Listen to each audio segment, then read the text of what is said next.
બધું બેસ્ટ કર્યા પછી ઈશ્વર પર શ્રદ્ધા કે મારો મહાદેવ જે કરશે એમાં ખુશ. મેરા હૈ સો જાવે નહીં, જો જાવે સો મેરા. આપણું ધાર્યું થાય આપણે ખુશ, આપણું ધાર્યું ના થાય મારો મહાદેવ ખુશ. આપણે બે બાજુ ઢોલ વગાડવાના. 1984 મેં સાયન્સ રાખ્યું, ડોક્ટર બનવું હતું, સૌથી હોશિયાર 1 થી 3 માં આવું. બધું જ આવડતું હતું. NH sodium, K potassium, NH four, H hydrogen, Ag silver, Hg mercury, Cu group, Cl chloride, Br bromide, iodide હજુ આવડે. 54% આવ્યા. મારા 19 મિત્રો મેડિકલમાં ગયા પણ 54% એટલા માટે આવ્યા કે અભયભાઈ ભારદ્વાજની બીજી જન્મ તારીખે મારે અહીંયા સ્પીચ આપવા આવવાનું હતું એટલે 54% આવ્યા. આપણા પ્લાન કરતા એના પ્લાન મોટા છે. એટલે ઈશ્વર પર શ્રદ્ધા. પેલો ભિખારી મંદિરની બહાર ભીખ માંગે, આપણે મંદિરની મૂર્તો બધા. અરે જવાનું ભગવાન પાસે ક્યારે મજામાં હોઈએ, મોજ હોય ત્યારે જવાનું. મહાદેવ જલસા છે. આ તો આખો સડી જાય, લઈ લે. ભગવાન કે ત્યાં જ રહે, તને ત્યાં કરે. નુકસાન થઈ જાય. હે માતાજી કેમ આમ થયું? તે ધંધા જ કર્યા જ ભાઈ. જે કરો તે બેસ્ટ કરો. ઈશ્વર પર અતૂટ શ્રદ્ધા. કુંવરબાઈ નું મામેરું થઈ જાય છે, નરસિંહ મહેતાની હુંડી સ્વીકારાઈ જાય છે, તો તમને ને મને ભગવાન ભિખારી રાખશે? ઓછું જ પડે છે. કઈ બી આપે ઓછું જ પડે છે. આ ભગવાન કેવો છે જુઓ. આપણો જન્મ થાય ને માના આંચળમાં દૂધ આવી જાય છે. થોડા મોટા થઈએ દાંત આવી જાય છે. થોડા મોટા થઈએ આપણા માટે સ્કૂલો સરકાર બનાવી દે છે. થોડા મોટા થઈએ લગ્ન થઈ જાય છે. આખા રાજકોટમાં ફરે, લાયો.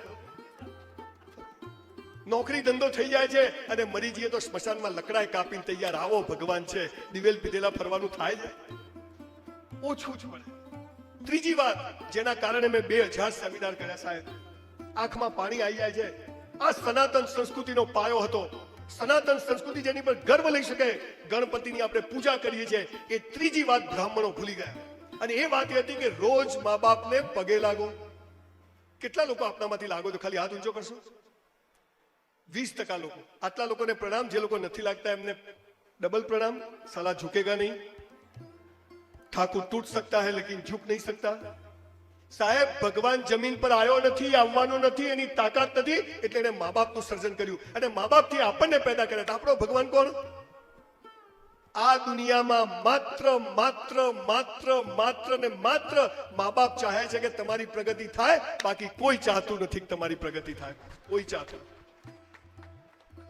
મા બાપને પગે ના પડીએ તો બ્રાહ્મણો કોઈ વાંધો નહીં, પણ સાલું એવું કોઈ કામ ના કરવું કે આપણા મા બાપને કોઈને પગે પડવા જવું પડે. એવું કોઈ કામ કરવું નહીં. અહીંયા દીકરીઓ બેઠી છે. દીકરીઓ મા બાપની વિરુદ્ધ જઈને લગ્ન કર્યા તો 35 ટુકડા નક્કી છે. કેમ કે એ માણસ સમજે છે કે પેદા કરેલી મા બાપની આ છોકરી 20 વર્ષે નથી થઈ તે મારી પણ નહીં થાય. આ મા બાપનું મહત્વ.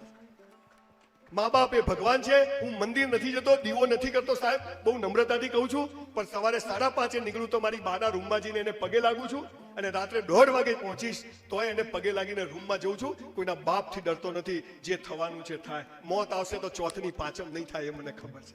આ મા બાપના પગે લાગવાનું મહત્વ છે.